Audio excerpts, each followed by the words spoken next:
Bonjour à tous et bienvenue à ce webinaire organisé par l'équipe de LexisNexis Maroc en partenariat avec Iconjuris, partenaire exclusif de LexisNexis au Maroc et le cabinet UGGC Avocats. Alors, je tiens à remercier le cabinet UGGC Avocats pour la disponibilité de ses intervenants aujourd'hui et pour son soutien fidèle depuis plusieurs années, que ce soit dans le cadre des événements organisés par LexisNexis au Maroc ou dans le cadre de nos diverses collaborations éditoriales. Alors, je suis Angélique Azi, responsable de la plateforme de recherche juridique en ligne Lexis Maroc et rédactrice en chef de la revue Droit et stratégie des affaires au Maroc. Et je suis ravie de vous accueillir aujourd'hui pour ce webinaire consacré aux opérations d'acquisition et de cession et aux techniques de négociation des garanties d'actifs et de passifs. Cette visioconférence sera animée par Ali Bougrine, qui est avocat associé du bureau de Paris et associé gérant du bureau de Casablanca du cabinet UGGC Avocats, et Fabien Gagnereau, avocat collaborateur du bureau de Paris. Avant de passer la parole à nos deux intervenants, je vous indique que vous pouvez tout au long de l'intervention de nos speakers interagir avec eux en posant vos questions via le chat qui figure à droite de votre écran. Celles-ci seront posées au fur et à mesure et à l'issue de la visioconférence. Je passe donc maintenant la parole à Ali Bougrine.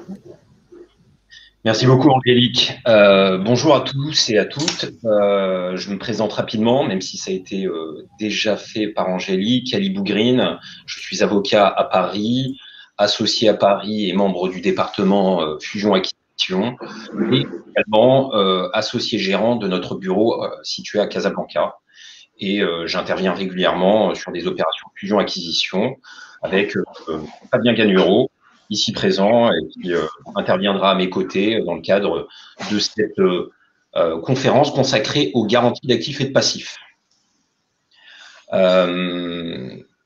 Pour rentrer très clairement dans le sujet, on va, au cours de cette heure et demie, évoquer ce vaste sujet qu'est la négociation des garanties d'actifs et de passifs.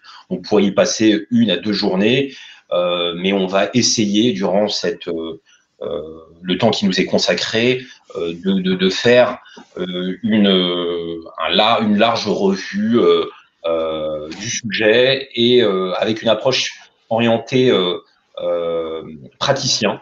C'est-à-dire que l'idée, c'est vraiment, à l'issue de cette formation et de cette conférence, partager avec vous une approche extrêmement pragmatique sur la négociation de vos actes de garantie d'actifs et de passifs. N'hésitez pas, et je vous y invite, à utiliser le chat pour vous adresser vos questions pendant la formation. L'idée, c'est de la rendre la plus interactive possible et de pouvoir adresser vos sujets. Donc, Fabien pourra les collecter et me les adresser. On essaiera ensemble de répondre à ces dernières. Donc, sans plus tarder, commençons le sujet. Les garanties d'actifs et de passifs. Elles s'inscrivent dans le cadre d'opérations de cession ou d'acquisition d'entreprise. Et là, on est dans le cadre de ces opérations, on est classiquement en face de parties qui ont des intérêts antagonistes, totalement divergents. Pour le vendeur, un des objectifs premiers, c'est de sécuriser la procédure d'acquisition. C'est de faire en sorte, effectivement, qu'il a en face de lui un acquéreur fiable, avec une solvabilité financière et un acquéreur qui ne va pas le lâcher, si je puis m'exprimer ainsi, en cours de route. Son objectif naturel, c'est de valoriser aussi de manière maximale la société cible et de limiter le périmètre et la durée des garanties qu'il va consentir dans le cadre de l'opération. Pour l'acquéreur, on a une vision un peu miroir et opposée. L'idée pour l'acquéreur, c'est de disposer le plus longtemps possible de la liberté de ne pas faire, se désengager dans des conditions satisfaisantes, sans engager sa responsabilité. Et donc, on parle de la rupture des pourparlers, de la question de la rupture abusive des pourparlers. C'est aussi de disposer d'une visibilité, d'une photographie de la société la plus précise possible, afin de déterminer et de payer le juste prix pour cette société cible. Et une fois qu'il a payé ce juste prix, c'est le corollaire, c'est d'obtenir des garanties satisfaisantes, les plus étendues et les plus longues possibles, sur le patrimoine et l'activité de la société cible. Donc, on voit bien qu'on est face à des intérêts qui sont complètement divergents, antagonistes, et la négociation de la garantie d'actifs et de passifs c'est l'équilibre à la croisée des chemins entre les intérêts de l'acquéreur et les intérêts du vendeur d'autre part. Définition de la convention de garantie d'actifs et de passifs. Premièrement, il n'y a pas de définition légale des garanties d'actifs et de passifs. C'est une création de la pratique. Et donc, ce sont des conventions de garantie contractuelles. On pourrait les définir de la manière suivante, c'est la convention par laquelle on définit l'étendue et les modalités de l'engagement de garantie du cédant au profit du cessionnaire ou de la société cible, et qui porte sur la consistance du patrimoine de la société cible, à la fois sur la partie active et passive de la société. Et ce, à une date donnée, c'est-à-dire la date de réalisation de la cession. On vous a mis ici, à titre liminaire, une frise chronologique d'une opération classique d'acquisition ou de cession d'entreprise. L'idée, c'est d'avoir une visibilité claire sur le déroulement chronologique et voir dans quel cadre s'inscrit, cadre temporel, s'inscrit la garantie d'actifs et de passifs. Si on prend la frise chronologique que vous avez devant vous, le premier point de départ, c'est la mise en vente de la société cible. C'est la décision de vendre, de mettre sur le marché la société qui est cédée. À l'issue de cette décision prise par le dirigeant pour des raisons diverses et variées, par en retrait du dirigeant actionnaire, cession par une société d'une de ses filiales, etc., etc. Les raisons et les formats peuvent être complètement variés et différents. S'ouvre une période. C'est ce qu'on appelle la période des pourparlers. Et on peut scinder, je dirais, cette période en deux phases. La période des pourparlers pré-contractuels et la période des pourparlers contractuels. Pourquoi cette distinction? Parce que comme vous le voyez sur la frise, il y a une période où les discussions commencent de manière totalement informelle, sans que l'acquéreur et le vendeur et leurs représentants n'aient conclu ou signé aucun acte. Aucune lettre d'intérêt, aucun MOU, rien. C'est cette période de pourparlers pré-contractuelle qui n'est encadrée par aucune convention. Et celle-ci aboutit généralement à la signature d'avant-contrat, la LOI, la lettre d'intérêt, la lettre d'intention, appelée de différentes manières. Et cette lettre d'intention aura pour objectif notamment de décrire et d'organiser la procédure des cessions ou d'acquisition de la société. Dès sa conclusion, on a un accord qui est formalisé par la lettre d'intention, s'ouvre une période qui est la période des pourparlers contractuels. C'est-à-dire que la phase d'acquisition ou de cession est encadrée par le document contractuel. Et donc, la rupture de ces pourparlers se fera sur le fondement de la LOI et pourra engager éventuellement, dans certaines circonstances, la responsabilité contractuelle des parties et non une responsabilité civile délictuelle. Elle aboutit généralement à la signature d'un acte qu'on peut dénommer de plusieurs manières. En langue française, c'est un protocole d'acquisition ou de cession. En anglais, c'est le Share Purchase Agreement, SPA, qui est l'acte qui va matérialiser, l'acte de vente qui va matérialiser la cession de la société cible. Ici, dans la frise chronologique qui vous est présentée, on a une typologie de deal qui est assez classique, c'est-à-dire avec un signing, c'est la date à laquelle le protocole de cession est signé, et un closing, la date de réalisation de la cession, c'est-à-dire la date de transfert de propriété des titres cédés. Et entre les deux, entre le signing et le closing, c'est le délai laissé par les parties pour la réalisation des opérations préalables ou la levée des conditions suspensives. Donc, la date qui est déterminante et celle qui va nous intéresser principalement durant notre formation de ce jour, c'est la date de closing, la date de réalisation du deal. Pourquoi? Parce qu'elle est fondamentale. Elle marque, elle est la date pivot à laquelle s'articule la garantie d'actifs et de passifs. Pourquoi? Parce que les garanties d'actifs et de passifs sont consenties pour une durée déterminée. Cette durée démarre à compter de la date de closing et se termine à la date contractuellement arrêtée par les parties. C'est ce qu'on appelle la durée de la garantie d'actifs et de passifs. Et c'est la durée pendant laquelle le bénéficiaire de la garantie, l'acquéreur le plus généralement, pourra exercer la garantie. Donc, c'est la phase qui est après la date de closing. À ne pas confondre avec la période garantie, qui est toute la période qui est antérieure à la date de closing. C'est-à-dire que la garantie porte sur la période qui est antérieure à la date de transfert de propriété des titres. Et elle ne peut exercer la garantie d'actifs et de passifs qu'à compter du closing et pendant une durée déterminée.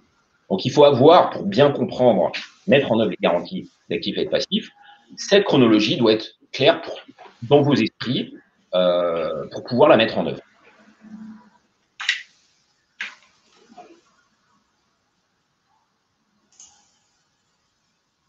Juste un récapitulatif très rapide du plan de notre conférence du jour. Avant de rentrer dans la description et l'analyse des garanties d'actifs et de passifs, il sera utile de faire un bref rappel sur les garanties légales offertes par le droit positif marocain en matière de cession de droits sociaux. Effectivement, il est intéressant de savoir quelles sont les alternatives possibles offertes aux parties lorsque, pour des raisons qui peuvent être diverses et variées, la mise en œuvre de la garantie d'actifs et de passifs n'est pas possible. Soit parce que la garantie n'est pas applicable, soit parce que la garantie n'est pas est expirée, ou alors qu'elle ne s'applique pas sur un événement donné. Et donc, il est utile de connaître les recours comme le droit positif marocain en la matière.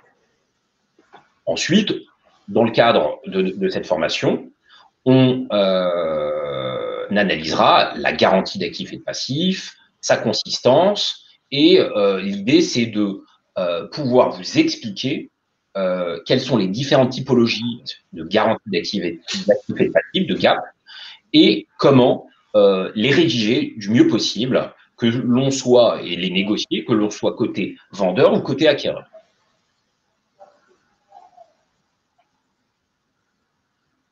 Sans plus tarder, je donne la parole à Fabien Gagnureau pour intervenir sur la partie garantie légale.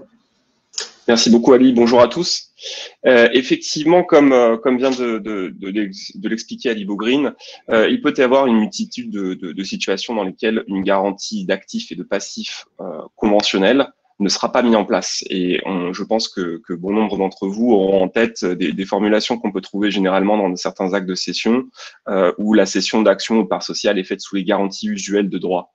Derrière cette formulation se cache en fait un renvoi au droit positif, et le droit positif marocain en la matière prévoit deux mécanismes de garantie légale en l'absence de toute garantie conventionnelle, que sont la garantie pour cause d'éviction et la garantie pour les vices rédhibitoires.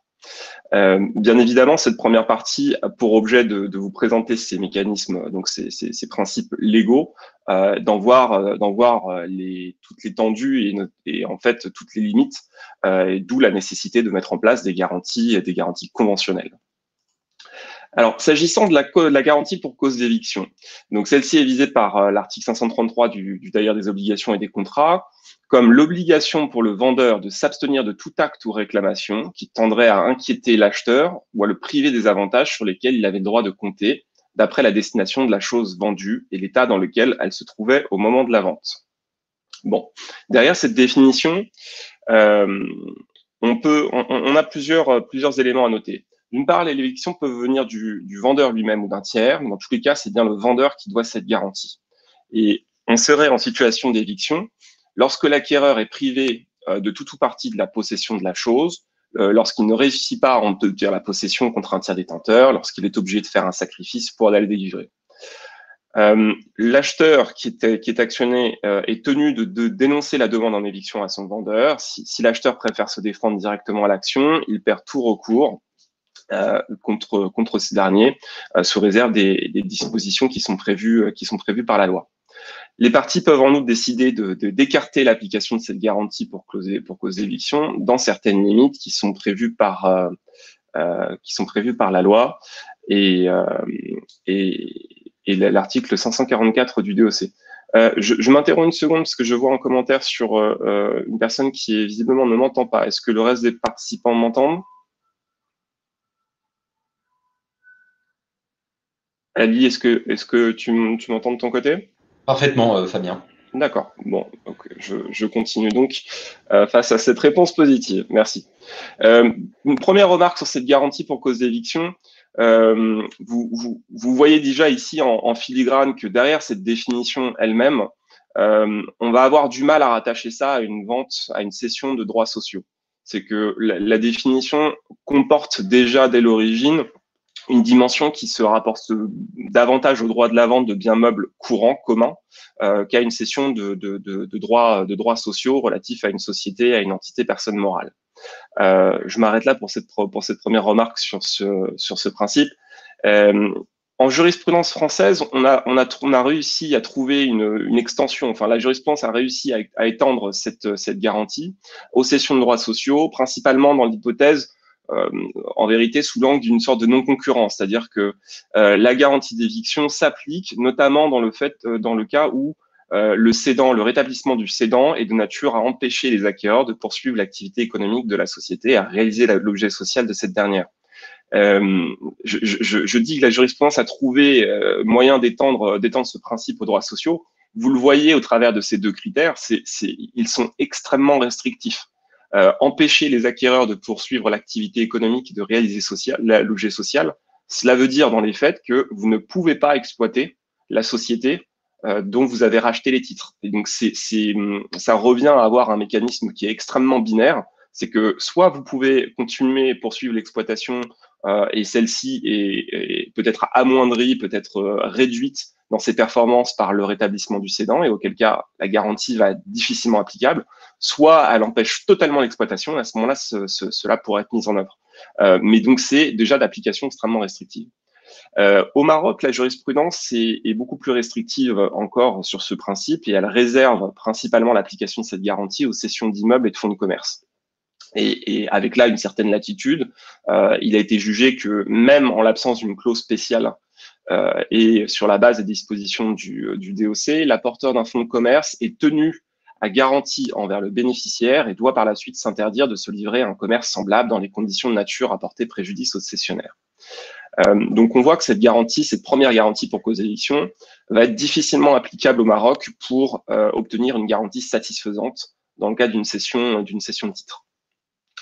Voyons maintenant la deuxième garantie qui est prévue par la loi marocaine, par le droit marocain, qui est la garantie pour les vices rédhibitoires, ce qui est une garantie sur les défauts de la chose vendue. L'article 549 du DOC prévoit que le vendeur garantit les vices de la chose qui en diminue sensiblement la valeur ou la rendre impropre à l'usage auquel elle est destinée d'après sa nature ou d'après le contrat. Donc, dans le cas d'une opération d'acquisition, le vice ici qui peut affecter la chose pourrait soit porter sur sa fonction. Les droits sociaux sont inadaptés au but que destinait l'acheteur à leur utilisation, ou soit au but auquel l'acheteur destinait la chose, soit à leur utilisation ordinaire, soit sur la valeur de la chose lorsque le vice entraîne une diminution sensible de la valeur des droits sociaux. Alors là, même constat que pour la première garantie, c'est que il y a des conditions qui vont rendre difficilement applicable cette garantie. D'une part, l'acheteur doit agir dans un bref délai, notifier le vendeur de tout défaut dans les 7 jours qui suivent la réception. D'autre part, l'action en garantie intentée par l'acheteur doit intervenir dans les 30 jours après la délivrance, pourvu que la chose ait été notifiée au vendeur dans des délais impartis.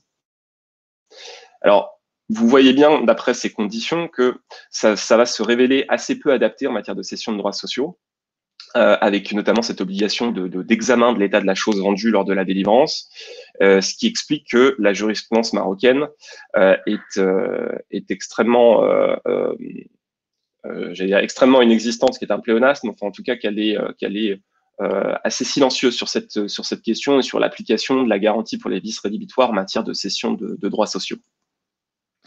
Alors, bien sûr, et c'est peut-être ce qui va fonctionner, et c'est en tous les cas ce qui va fonctionner le mieux en matière de recours de droit sur cet aspect, ce sont les vices du consentement. le DOC nous indique qu'est annulable le consentement donné par erreur, surpris par dol ou extorqué par violence. Dans le cas d'opérations de cession de droits sociaux, si on exclut la violence qui a priori ne doit pas rentrer en ligne de compte ici, les vices du consentement vont se limiter théoriquement à l'erreur et au dol. La jurisprudence en droit marocain qui aurait conduit à la remise en cause de cession de droits sociaux sur l'un de ces fondements, donc erreur ou dol, est rare, voire inexistante. Toutefois, le mécanisme reste le plus valable parmi les garanties que l'on a visées précédemment. On pourrait notamment concevoir que des bilans falsifiés ou tronqués, la présence de dettes importantes qui ont été cachées par le cédant et qui sont révélées postérieurement, pourrait constituer un vice du consentement sur la base duquel la nullité de la cession pourrait être demandée sur le fondement notamment du dol. Je vais donc renvoyer la balle à Ali Bougrine pour avancer sur les garanties conventionnelles. Comme vous l'avez vu, la relative faiblesse des garanties légales conduit la pratique à privilégier les garanties conventionnelles et à en prévoir et à en délimiter toutes les composantes. Exactement. Et à titre de transition, j'ajouterai la chose suivante. Lorsqu'on regarde la jurisprudence française, on a un peu plus d'ancienneté sur le sujet. Le principe dans les opérations ou d'acquisition de société, c'est qu'elle soit assortie d'une garantie d'actifs et de passifs.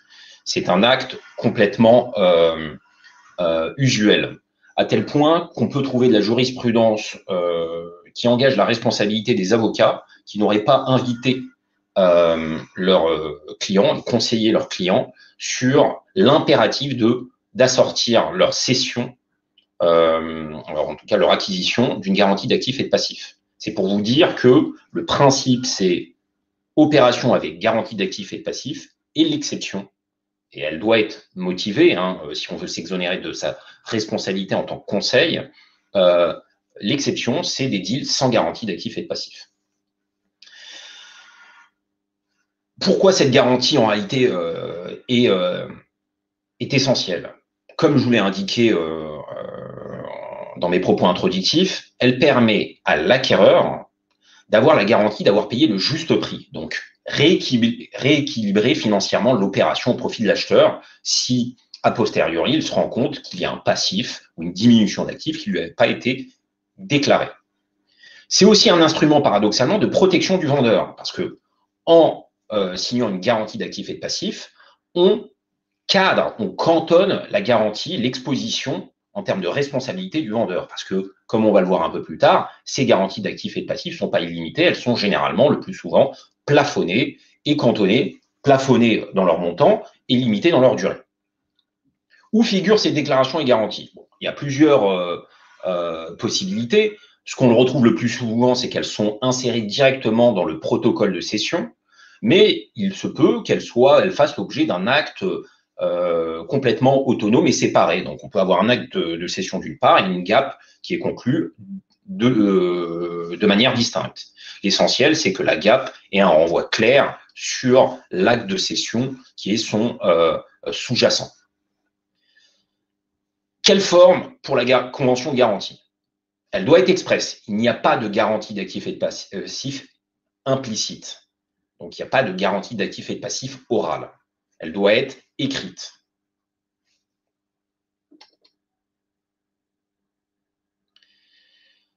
On peut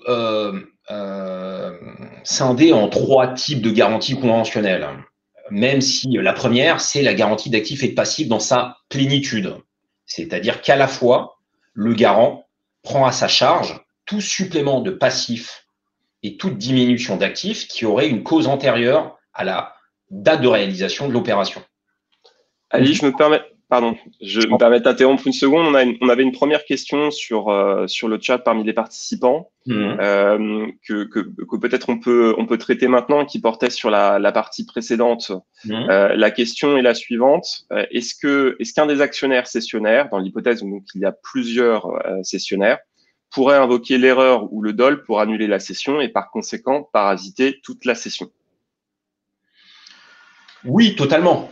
Totalement, parce que encore faut-il que l'acquéreur cessionnaire, s'il y a plusieurs, en tout cas la question, si je la reformule, c'est dans une opération où il y a plusieurs acheteurs, un des acquéreurs invoque la nullité de la cession qu'il concerne. Ça dépend en réalité les modalités de cette cession. Si l'ensemble de l'opération sous-jacente comprend des obligations qui se servent réciproquement de cause, on pourrait concevoir que la nullité de la invoquée par l'une des parties fait tomber la totalité de l'opération.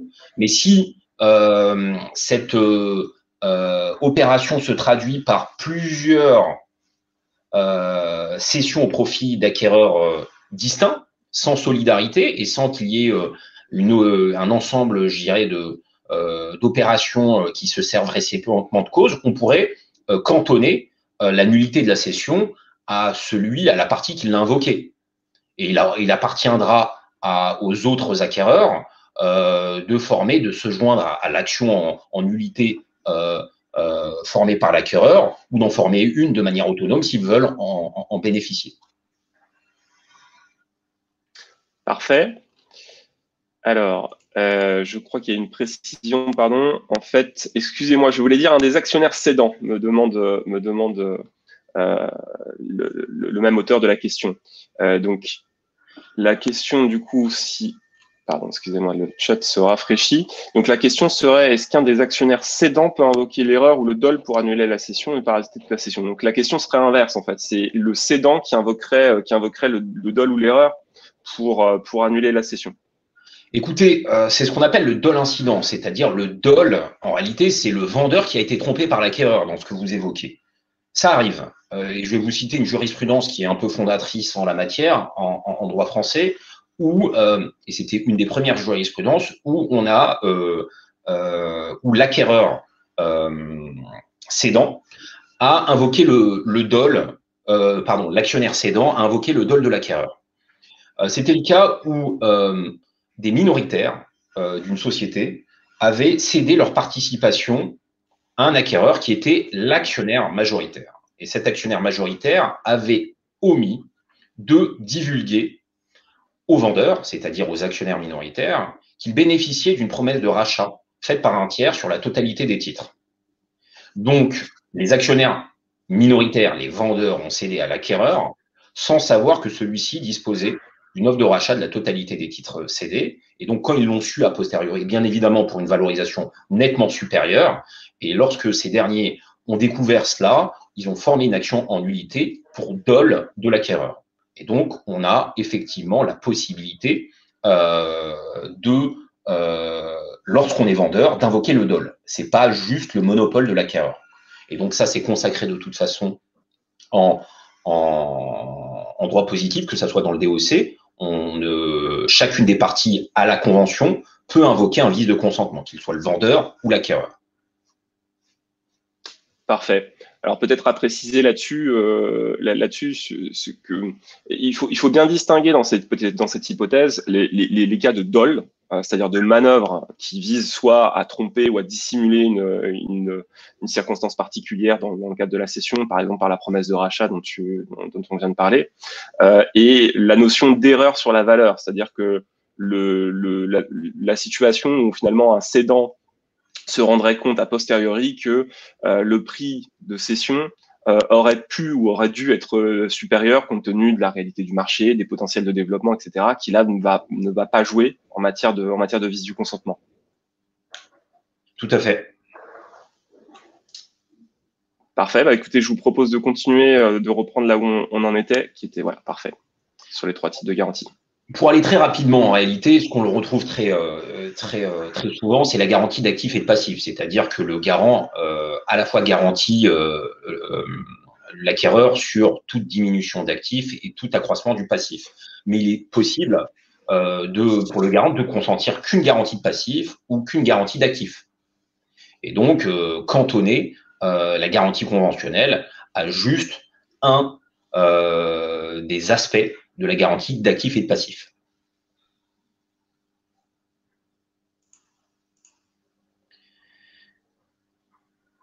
un point fondamental. Lorsque, et on va se mettre vraiment dans je dirais dans la peau de praticien, pour négocier une garantie d'actifs et de passifs, surtout quand on est côté acquéreur, ça requiert une bonne connaissance de la société cible et des risques qui affectent cette dernière. Et donc, moi, ce que je vous invite, et c'est ce qu'on forme nos collaborateurs juniors en la matière, c'est lorsque vous êtes saisi côté acquéreur d'une opération d'acquisition de cession, je vous invite à vous forger votre propre image de la société et à faire des diligences préalables et préliminaires. Et donc, sortir un dossier complet sur la société pour pouvoir, dans un temps second, négocier votre garantie d'actifs et de passifs. Aujourd'hui, au Maroc, comme dans d'autres juridictions, on a la possibilité, effectivement, d'avoir un certain nombre d'actes assez essentiels qui permettent d'avoir une première vision totalement neutre et sans être influencé par les informations et documents qui vont être envoyés par le vendeur. C'est tous les actes qui sont déposés au greffe en réalité et qui peuvent être maintenant qui sont en ligne la plupart du temps sur l'OMPIC, sur le site de l'OMPIC. Et là, je vous invite, dans le cas de toute opération de cession, à vous forcer à vous constituer votre propre fond de dossier documentaire sur la société. Et donc, en sortant les statuts, les modèles J, les états des inscriptions et de nantissement, les comptes qui sont déposés au greffe pour avoir une première vision de la société et commencer à préparer la négociation et commencer à cibler les risques potentiels que vous pouvez déceler. Le principe de la garantie d'actifs et de passifs, lorsque même si c'est quelque chose qui est assez naturel, comme je vous l'ai indiqué dans les cas des opérations d'acquisition de cession, la question c'est à quel moment on en pose les jalons dans le cadre de la négociation. Est-ce qu'on commence à les négocier au stade de la lettre d'intention? Il y a plusieurs religions en la matière. Et les situations varient en fonction des circonstances de fait et des caractéristiques de l'opération. Il y a plusieurs possibilités. Soit la lettre d'intention qui est signée par les parties évoque juste le principe d'une garantie d'actifs et de passifs, sans rentrer dans le détail, ou, comme ça arrive de plus en plus souvent, fixe les principaux termes et conditions de cette dernière, c'est-à-dire sa durée, le montant de son plafond, éventuellement les seuils unitaires, les franchises ou seuils de déclenchement, le caractère dégressif, est-ce que les audits vont avoir un caractère exonératoire ou pas. On peut rentrer dans ce degré de détail. À quoi ça sert en réalité de le fixer dans la lettre d'intérêt de manière très pragmatique? Parce que la LOI, une fois que vous l'avez signée, elle permet d'encadrer le processus d'acquisition de cession. Après, on la met de côté et lorsqu'on arrive au stade de la négociation du protocole, on le négocie de manière autonome.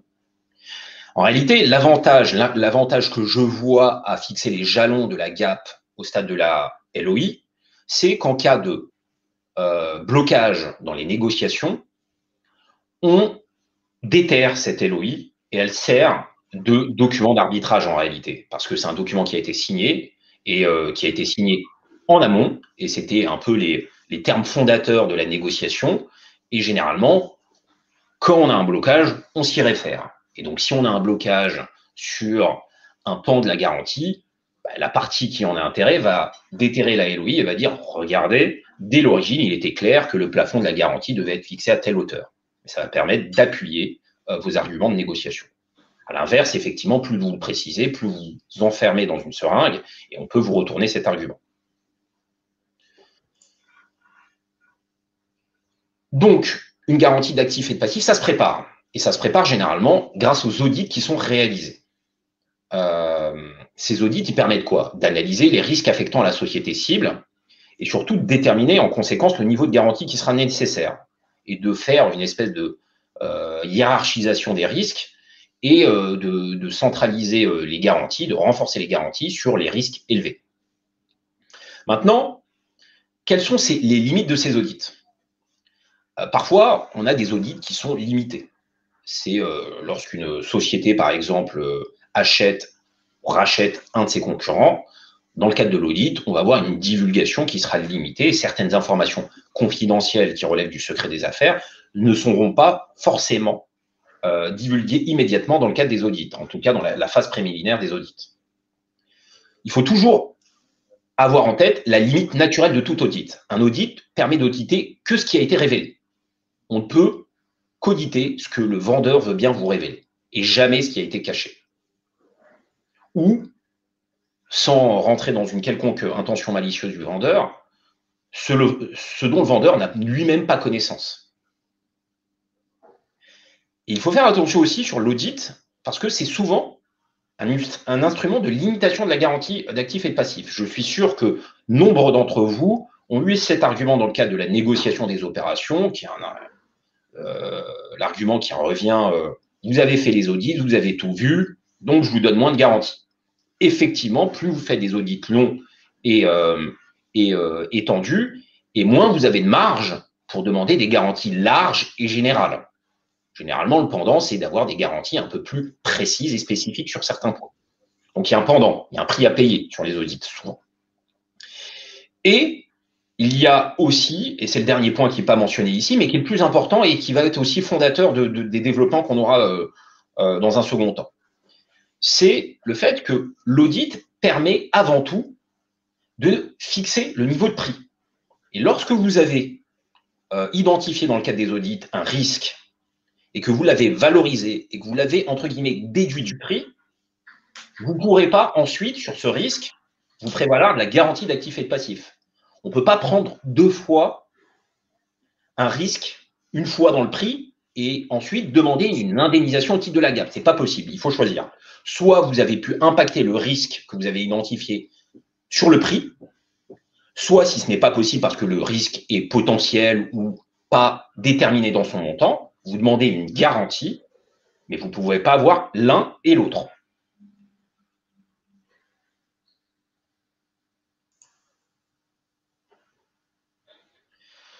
Donc, comment se présente en fait une garantie d'actifs et de passifs? Il y a généralement deux ou trois parties, deux ou trois sous-sections dans les garanties d'actifs et de passifs. Il y a une première partie, c'est celle qu'on va voir, qui est la partie déclarative. C'est l'ensemble des déclarations qui vont être faites par les vendeurs au profit de l'acquéreur. Ensuite, les autres sous-sections, c'est généralement la section qui concerne les modalités et conditions de mise en œuvre et les conditions de durée et de plafond. Sur la première partie, qui est la partie déclarative, l'objet de ces déclarations, c'est de décrire en fait l'activité de la société, c'est-à-dire la situation active et passive de la société.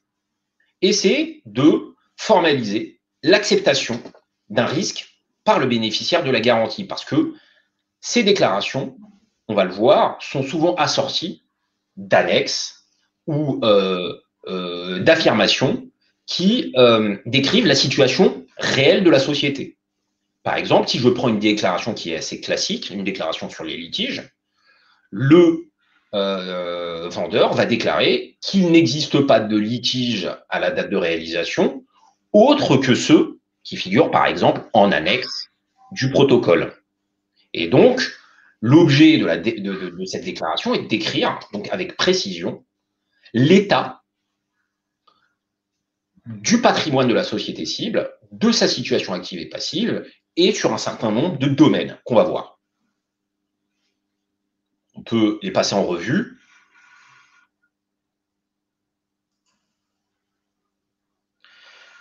Et on va vous passer en revue les déclarations qu'on retrouve usuellement, les typologies de déclarations qu'on retrouve. Et bien entendu, ces déclarations ne sont pas limitatives. Il faut toujours faire du sur-mesure. Et on va parler d'ailleurs des déclarations et des indemnités et de garanties spécifiques.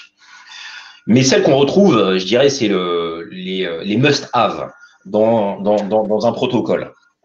D'abord, les déclarations relatives à la société cible, sur la régularité de sa constitution, de la société, mais aussi de ses filiales. Il est important, lorsque on achète une société qui a des participations des filiales, que la gap porte non seulement sur la société de tête, mais également sur toutes les filiales. Et donc, la rédaction des déclarations doivent englober non seulement la société dont les titres sont cédés, mais ses participations. Des déclarations sur l'état du capital social et des droits de vote, et dire effectivement que le capital social est composé de X actions ou de X parts sociales, que ces dernières sont libres de toute sûreté, droit de tiers, avoir une déclaration sur la nature des valeurs immobilières émises. L'idée ici, c'est de s'assurer qu'en fait, que le capital social, que les titres cédés composent la totalité des valeurs mobilières émises. L'idée n'est pas d'avoir un risque de valeurs mobilières qui ont été émises, qui donnent accès à terme au capital et qui pourraient porter préjudice à l'acquéreur, c'est-à-dire soit le diluer, soit voir l'entrée d'un tiers qui bénéficiait d'une option de souscription d'actions, par exemple, au sein de la société cible qui est vendue. Avoir visé les situations de démembrement de propriété, s'assurer qu'il n'y a pas eu de démembrement de propriété des titres cédés, et de s'assurer effectivement que la société et ses filiales ne font pas l'objet d'une procédure collective. On a aussi des déclarations, et ça c'est un grand classique, relatives aux actions cédées, sur la régularité en réalité des registres sociaux, que ce soit les registres de transfert de titres, pour s'assurer effectivement que la chaîne de détention du capital, depuis la constitution de la société, est bien retracée dans les registres de mouvement, que le registre des assemblées générales ou les registres de PV du conseil d'administration retracent toutes les opérations et décisions prises par la société, par les organes sociaux de la société, des déclarations sur l'existence de pactes d'actionnaires ou autres accords extra-statutaires, autant de déclarations qui sont, sur la partie corporate, extrêmement classiques. Et donc, dans toutes vos garanties d'actifs et de passifs, vous devez avoir ce type de déclaration. Généralement, par expérience, ce ne sont pas les déclarations qui sont problématiques et qui posent problème dans le cadre des négociations des gaps. C'est, je dirais, les déclarations faciles à faire accepter aux garants, parce qu'elles sont, par nature, incontestables sur leur légitimité. Absolument. Pour ajouter là-dessus, bon, dans des situations les plus exceptionnelles, puisque tout est possible, tout reste possible, toute modification sur ces déclarations qui restent extrêmement classiques et qui en réalité vont souvent tourner autour de formules type, de modèles type en la matière, doit être revue avec beaucoup de circonspection. En réalité, ces déclarations-là, c'est le socle inamovible de toute déclaration dans le cadre d'une gap. Pourquoi? Parce que c'est ce que vous achetez. Ce sont les actions, les titres que le cessionnaire achète. Et donc, il ne peut pas y avoir de tempérament, d'exception sur ces déclarations qui fixent la propriété, la disponibilité et leur caractère éventuellement exclusif si vous achetez 100% du capital dans le cadre d'une opération de cession. Donc, pas de débat et pas d'état d'âme dans le cadre des négociations. Ces déclarations doivent rester telles que le cessionnaire les écrit, et le cessionnaire a intérêt à reprendre donc cette liste telle qu'elle est présentée ici pour en fixer toutes les composantes. Et là encore, pas d'argument recevable sur la partie oui, mais vous avez fait l'audit, vous êtes assuré que les statuts comportaient bien le bon nombre, la bonne répartition du capital ou que les registres étaient conformes. Peu importe. Ici, c'est une garantie, ça fait partie des garanties qu'on appelle fondamentales. Oui, tout à fait. Pour aller beaucoup plus loin sur ces déclarations, j'ajouterai deux choses. Sur la propriété des titres, qui est effectivement ce que vous achetez, même si vous avez fait un audit, un bulletin de transfert des titres pourrait ne pas avoir été retranscrit dans les registres, et donc avoir cette déclaration du garant qui s'engage sur la régularité et l'exhaustivité des registres de transfert est essentiel. Deuxièmement, un autre point, qui est un point technique et important, il faut toujours vous assurer que ces déclarations-là ne soient pas soumises au plafond général de la garantie, ou au moins plafonnées à hauteur du prix payé. Généralement, ces clauses-là sur la propriété des titres sont déplafonnées. Il arrive souvent, par exemple, je vais prendre un exemple classique, que le plafond de la garantie d'actifs et de passifs soit limité, par exemple, à 25% du prix. En revanche, si un tiers vient vous revendiquer la propriété des titres que vous avez achetés, c'est-à-dire que l'indemnisation que vous allez évoquer, si vous n'avez pas déplafonné cette déclaration, sera limitée à 25% du prix que vous avez payé uniquement. Et donc, vous voyez bien que l'indemnisation ne va pas réparer le préjudice que vous avez subi, c'est-à-dire la perte d'une partie substantielle du prix avancé. Donc, ces clauses-là, et j'attire votre attention, doivent être généralement, et c'est le cas, déplafonnés ou plafonnés à hauteur, à minima, du prix payé. Absolument. Alors, reprenons donc les déclarations relatives à la société, relatives aux actions cédées, qui se complètent sur les déclarations relatives aux actifs. Je continue, Ali, si tu le permets. Oui. Donc, ces déclarations relatives aux actifs de la société, c'est la première composante, c'est la première branche en réalité de la garantie d'actifs et de passifs. Il faut s'assurer de l'existence et la libre jouissance des actifs dont la société est propriétaire. Et ces actifs, ils peuvent être variés. Ils peuvent concerner différents types de biens. Donc sur les immobilisations corporelles, les biens immobiliers, les crédits baux, les installations techniques, le matériel et outillage, des immobilisations corporelles avec les droits de propriété intellectuelle. Donc on va distinguer les immobilisations financières pour conclure ce tableau. On va distinguer chaque déclaration pour porter sur chaque type d'actif. Et notamment sur les biens immobiliers, est-ce qu'on en est valablement propriétaire, est-ce qu'il existe des hypothèques, est-ce qu'il existe des sûretés sur ces biens, les crédits baux, les installations techniques. Alors, matériel et outillage, c'est généralement pour en s'assurer de que l'ensemble du matériel, l'ensemble de ces actifs sont bien inscrits dans les comptes, qu'ils sont pareil libres de toute sûreté qui pourrait les affecter. Les droits de propriété intellectuelle, c'est un aspect assez particulier sur lequel notamment les audits préalables devront avoir une importance particulière. Il y a un cas extrêmement classique. Donc, la déclaration vise à établir que l'ensemble des droits de propriété intellectuelle qui sont utilisés par la société appartiennent bien à la société dans des conditions de régularité et de conformité avec le droit positif valable, etc. Dans vos audits, il est particulièrement important de vérifier notamment la propriété de marques, les processus de développement qui ont pu être faits sur des activités informatiques, sur le développement d'applications. Il n'est pas rare que les dirigeants actionnaires, par exemple, d'une jeune entreprise, au moment de leur constitution, les dirigeants actionnaires ont déposé en leur nom propre le nom commercial, enfin la marque associée à la société, de sorte que il peut arriver des situations où, à post-cession, on réalise en réalité que le nom, la marque de la société n'appartient pas à la société elle-même, mais à ses anciens actionnaires, qui évidemment, ne préjugeons pas de toutes les situations, mais dans certains cas peuvent indiquer que ça ne fait pas partie de leur accord, de nos accords, et donc du coup que la cession de la marque devra faire l'objet d'une compensation spécifique, etc.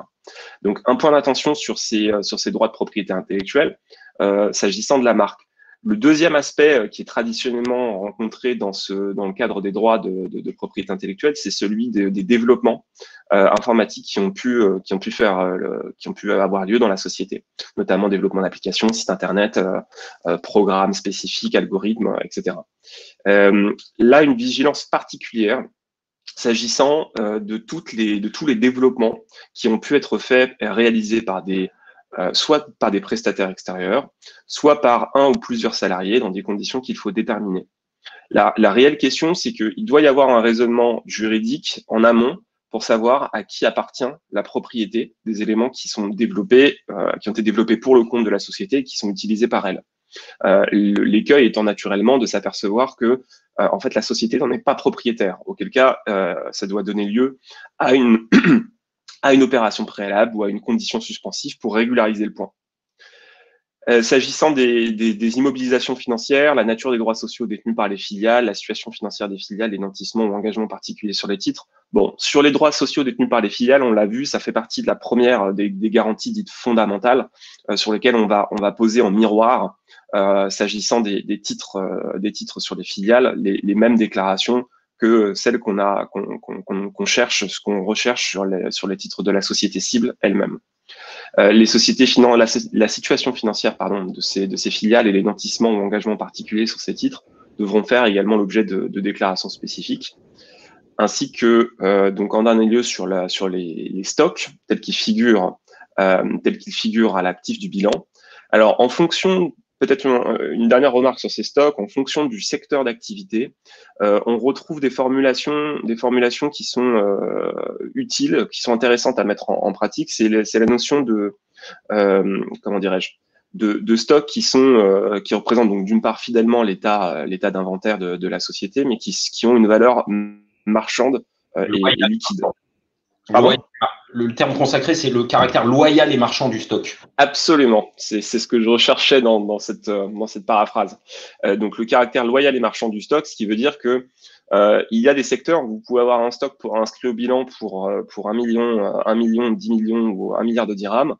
Si ce stock n'est pas marchand, c'est-à-dire si vous ne pouvez pas le vendre parce que il représente une technologie qui est obsolète, il y a une part, que sais-je, une part du stock qui est périssable et donc en fait qui est invendable en l'état, qui est impropre à la consommation, donc qui ne peut plus être utilisée parce qu'elle a passé une date de péremption quelconque. Ça veut dire que certes, la valeur du stock, elle est inscrite conformément aux règles comptables, mais en réalité, vous ne pouvez pas en faire utilisation dans le cadre des activités de post-cession de la société, ce qui revient à dire que le niveau du stock n'est pas en réalité fidèle à celui qu'il devrait être. Fabien, je me permets de t'interrompre. On a quelques questions sur le chat. Absolument. Éventuellement adressées. La première question de Monsieur Ayoub Ben Hossein. Quelles sont les options qui s'offrent aux cessionnaires en cas de déclaration fausse, minime soit-elle? Faut-il prévoir une sanction? Les règles de la responsabilité contractuelle classique vont-elles s'appliquer, ou le DOL? Car le lien entre les déclarations et la gap en elle-même n'est pas évident. Comme une fausse déclaration n'a pas forcément pour effet d'augmenter le passif ou baisser l'actif, et donc une fausse déclaration peut ne pas déclencher une gap. C'est vrai. La question, on va l'évoquer dans la partie mise en œuvre de la garantie, parce que pour schématiser, pour qu'on ait in fine une indemnisation au titre de la gap, il faut quelques conditions. La première, c'est que la déclaration soit inexacte. Je ne peux pas mettre en œuvre une gap si le vendeur ne m'a pas consenti une déclaration qui s'est révélée inexacte. Donc, il faut que je trouve le support de ma réclamation, de ma claim, et le fait que la réalité constatée est contraire à une déclaration qu'on m'a faite. Maintenant, ce n'est pas parce que la réalité est contraire que j'ai forcément un préjudice. Il faut, comme au titre de toute gap, un préjudice, comme au titre de la responsabilité contractuelle. J'ai besoin de justifier un préjudice. La différence entre la responsabilité contractuelle classique, c'est que vous, dans votre gap, vous allez pouvoir définir la notion de préjudice indemnisable. Et on va voir dans la partie mise en œuvre de la gap que le préjudice peut être défini contractuellement et le sera comme ce qui est classiquement un préjudice qui se traduit par une diminution de l'actif ou une augmentation du passif, mais il se peut qu'on peut, et conventionnellement on peut le faire, et c'est même recommandé, qu'on définisse le préjudice indemnisable au-delà de juste, je dirais, le préjudice financier ou comptable. C'est ce qu'on appelle l'indemnisation du préjudice extra-comptable. C'est-à-dire qu'on ne s'attache pas à l'impact du caractère inexact sur la déclaration et son impact financier direct sur les comptes, mais l'impact, en réalité, d'une manière générale, sur la valeur et le fonctionnement de la société. Je reprends un exemple. Le vendeur, dans le cadre la société cible qui a, par exemple, une activité qui est orientée vers les marchés publics, le dirigeant va commettre des actes à titre personnel de corruption qui vont empêcher, qui vont être sanctionnés, soit à titre personnel pour le dirigeant, mais la personne morale peut être sanctionnée. On peut avoir une interdiction de soumissionner pour la personne morale à certains marchés publics. Donc là, je peux avoir une exactitude de la déclaration selon laquelle le garant s'est conformé au respect des lois en la matière, mais pas de préjudice comptable, c'est-à-dire le fait de m'interdire de soumissionner ne va pas déclencher immédiatement une diminution de l'actif ou une augmentation du passif. Mais en revanche, ça a un vrai impact sur le fonctionnement de la société et ses perspectives de création de valeur dans le futur. Et donc, dans la définition de la garantie de la gap, du préjudice conventionnel qu'on va mettre dans la gap. On va viser à la fois le préjudice financier, qui se traduit par une baisse de l'actif ou une augmentation du passif, mais également ce que j'appelle le préjudice extra-comptable, c'est-à-dire le fait que la déclaration ne se traduit pas forcément par un impact financier dans les comptes, mais un vrai impact de valeur.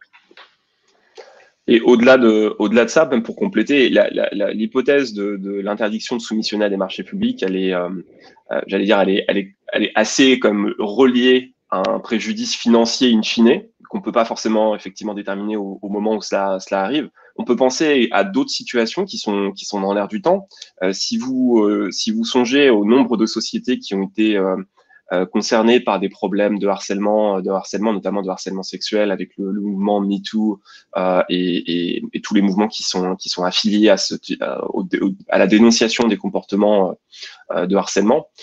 Imaginez l'hypothèse où un dirigeant d'entreprise se retrouve au centre d'une affaire de harcèlement, avérée ou non.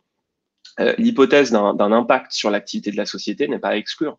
Et il n'est pas à exclure et il est impossible à un moment T de déterminer un préjudice financier associé à cela.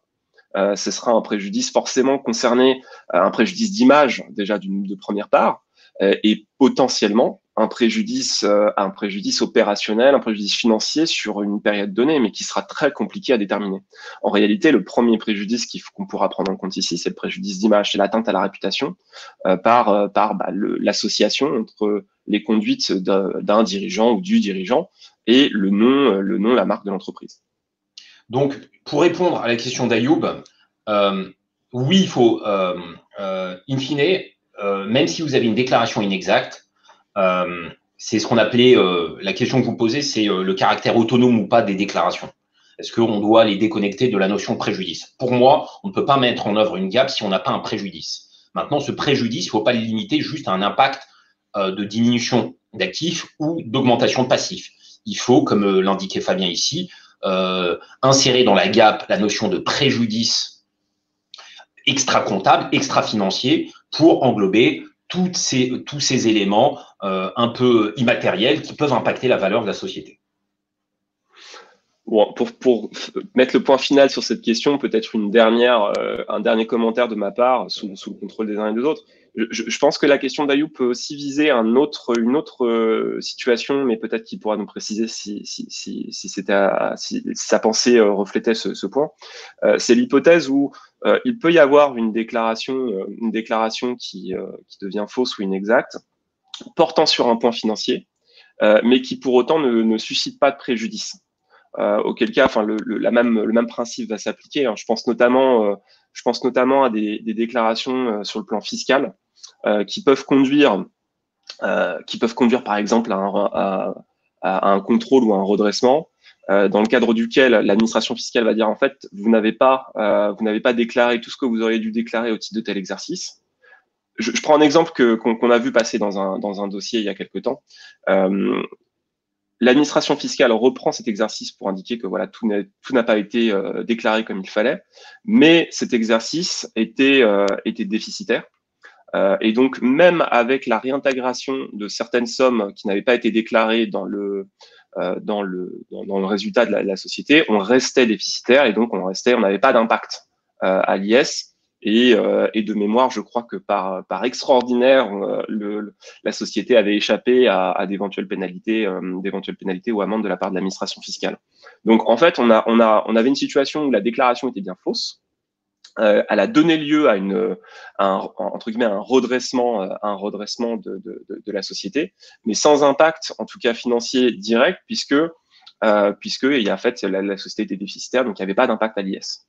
On pourrait poser la question de savoir si l'impact sur les déficits reportables pouvait être pris en œuvre, mais en tous les cas, dans ce cadre-là, il y avait dans la façon dont la gap était structurée dans ce dossier particulier, il n'y avait pas de préjudice, et donc la gap n'a pas été mise en œuvre dans ce cadre-là. Avançons sur la partie déclarative parce que le temps file et on Absolument. Alors, donc nous en étions aux déclarations relatives à l'actif. Bon, on a déjà évoqué ces aspects, on va aller très rapidement. Donc, les stocks des sociétés sont loyaux et marchands, peuvent être vendus en l'état, on en a parlé. Les créances factures à établir autres actifs monétaires ont bien une valeur au moins égale à celle pour laquelle ils ont été comptabilisés dans les comptes, net de provision s'il y a lieu.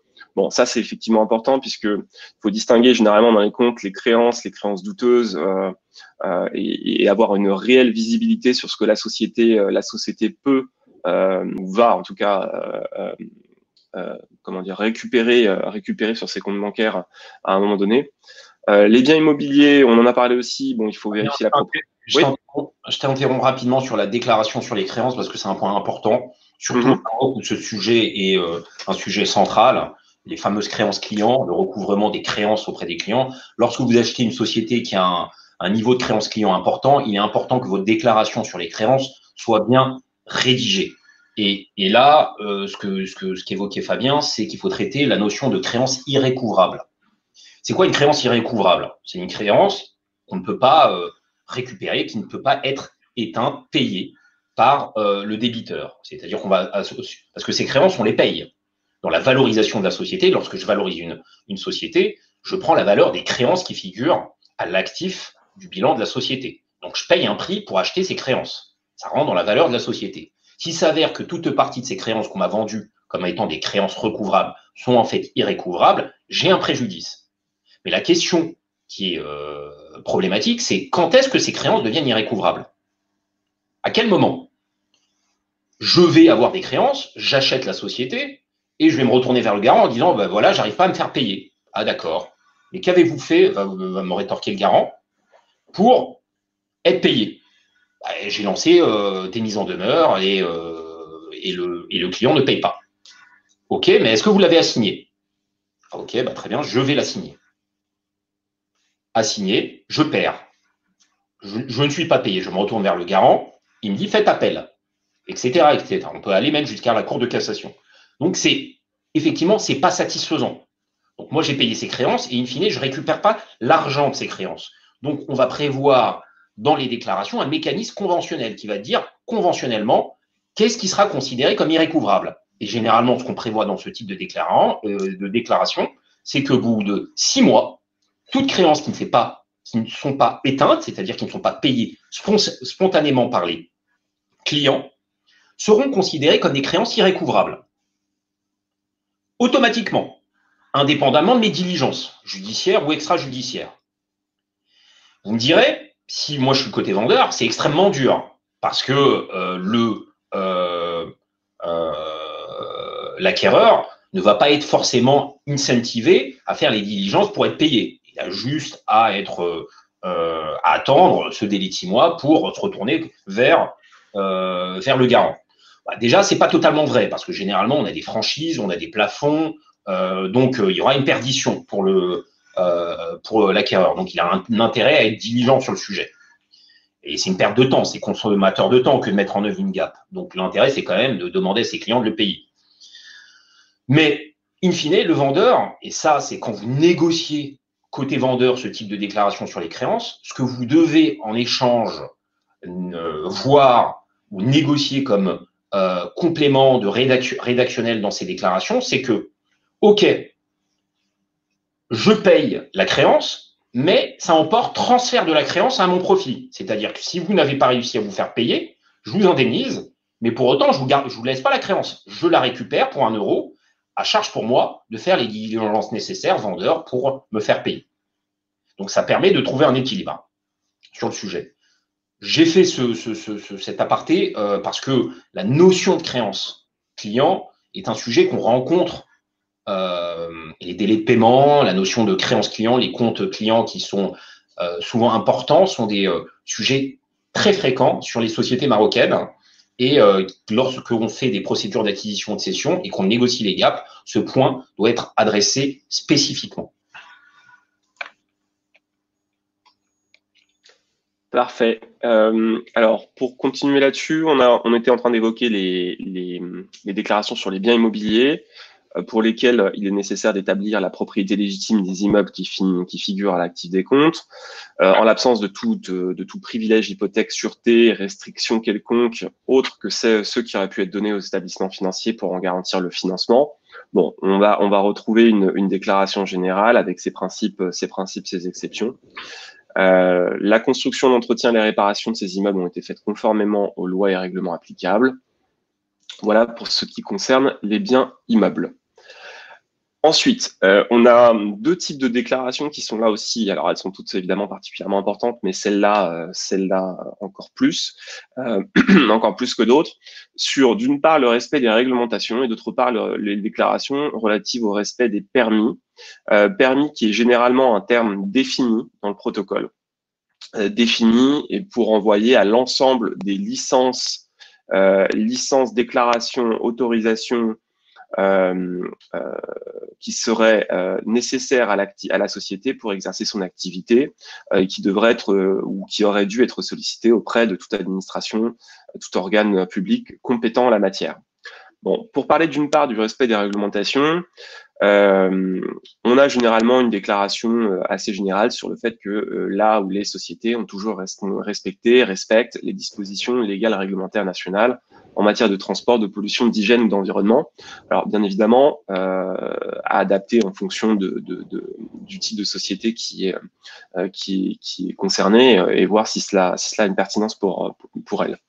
S'agissant du respect des permis, là, c'est plus impactant et généralement, tout type d'activité va être concerné par au moins un ou plusieurs permis, tel que je l'ai défini jusqu'à l'instant. Ici, en fonction du degré de réglementation qui va s'appliquer, on va essayer de rentrer dans un degré de détail plus ou moins important. Il est important de garantir que les sociétés bénéficient et ont toujours bénéficié des autorisations de toute nature nécessaires pour exercer leur activité. Vous avez une activité réglementée, je pense notamment à tout ce qui est secteur, par exemple industriel lourd, les carrières, dans certains cas la pétrochimie, les activités encore plus sensibles comme les activités de défense, les activités de vente de certains biens, alors tout ce qui est pharmaceutique, toutes ces activités qui doivent faire l'objet d'une déclaration de licence préalable, doivent d'une part faire l'objet d'une vérification extrêmement poussée dans le cadre de l'audit et surtout d'une déclaration la plus large possible dans le cadre de la GAP. Notamment pour s'assurer que les autorisations dont il est question sont en cours de validité, qu'il n'y a plus de possibilité de faire de recours sur ces autorisations de la part de tiers. Je pense à certaines autorisations qui seraient ou certains permis au sens où on l'a défini au début qui ferait l'objet par exemple d'un marché public au titre duquel la personne publique aurait donné à une société en particulier pour une durée donnée le droit d'exercer telle activité dans tel cadre, et cette procédure serait susceptible d'appel dans un délai donné. Il est important dans ce cadre de s'assurer qu'il n'y a plus de possibilité de recours de tiers sur l'autorisation en question. Pas de menace ou de procédure de menace visant au retrait, la suspension, la modification des autorisations. Toutes les demandes de délivrance ou de renouvellement ont été faites dans les délais, dans les formes requises. Alors ça, c'est notamment très important dans le cadre où vous êtes sur une société qui bénéficie d'un permis en cours de validité, mais qui arrive à expiration.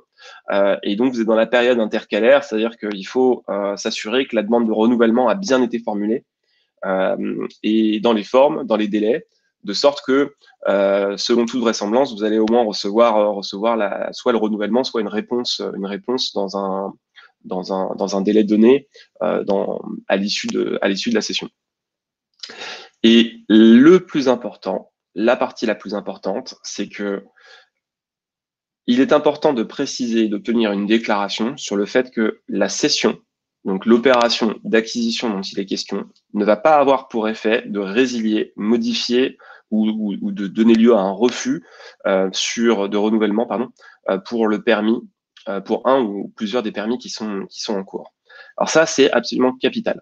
Ça peut donner lieu aussi à une déclaration spécifique sur le fait que la cession n'impacte pas la société dans le cadre de ses contrats, de ses permis, de ses relations avec ses partenaires, etc. Ici, c'est absolument capital. Pourquoi? Parce que dans le cadre d'autorisations de permis qui sont accordés par des personnes publiques, il est très fréquent qu'il existe une clause par laquelle le changement de contrôle entraîne la possibilité pour la personne publique ou pour la personne qui a octroyé ce permis de mettre fin au permis, sauf leur accord préalable ou sauf déclaration préalable, donc dans des cas à bien identifier. Ici, il s'agit de l'activité de la société, c'est-à-dire il s'agit de. Très bien, je vais t'interrompre. Il faut qu'on avance aussi sur la partie déclarative. On est à la slide 20, on est à la moitié. D'accord. Slide. Il nous reste à peu près 20 minutes pour clore le sujet. Je sais qu'il y a beaucoup à dire. C'est un sujet dense, mais je suis obligé de t'interrompre. J'entends. À noter, vous l'avez compris, que cette partie-là est tout à fait importante et ce qu'elle a trait à l'activité de la société. Et je m'arrête sur cette partie. Bon, écoutez, maintenant qu'on a parlé de l'actif, parlons des déclarations relatives au passif de la société, parmi lesquelles on va trouver des déclarations portant sur les dettes, le montant des provisions, les engagements donnés aux dirigeants associés aux tiers, les obligations en matière sociale et fiscale. En droit fiscal, les déclarations sur la réalité matérielle et j'allais dire la bonne temporalité des déclarations qui ont été faites ou qui doivent être faites à toutes les administrations fiscales, parafiscales. Toutes les dettes dont la société s'est acquittée dans les formes et délais prescrits. Je passe rapidement sur cet aspect-là. Le droit social. Là, on va avoir un petit peu plus de détails. Il est important d'avoir une liste à jour des salariés, qui figurent à date dans la société. À quelle convention collective, accord ou règlement antérieur vont-ils être soumis? Ça, il est important de le préciser, de l'annexer. Est-ce qu'il existe des accords d'intéressement de participation? Est-ce qu'il existe des litiges avec ces salariés? Autant d'éléments qu'il faudra inclure ici. Les contrats significatifs.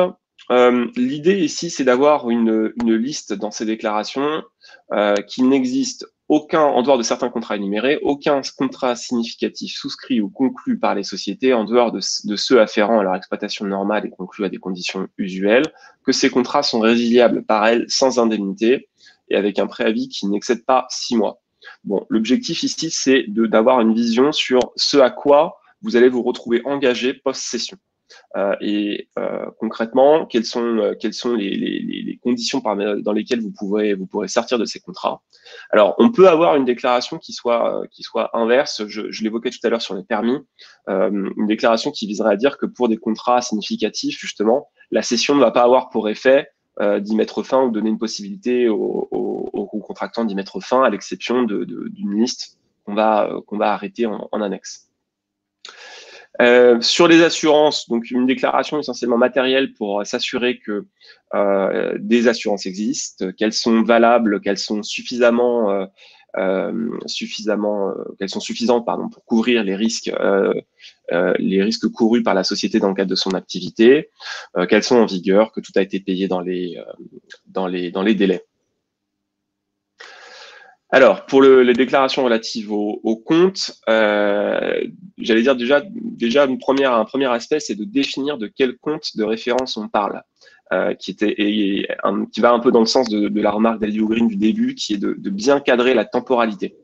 Si la convention d'actifs et de passifs doit couvrir les faits antérieurs à la réalisation, donc au closing, dans ce cadre-là, les comptes sont généralement les derniers comptes clos et audités de la société pour avoir une image la plus récente et fidèle. Il peut arriver dans certaines modalités de cession que ces comptes de référence soient des comptes intérimaires qui sont préparés au plus proche du closing, voire au closing, pour avoir une vision la plus proche possible.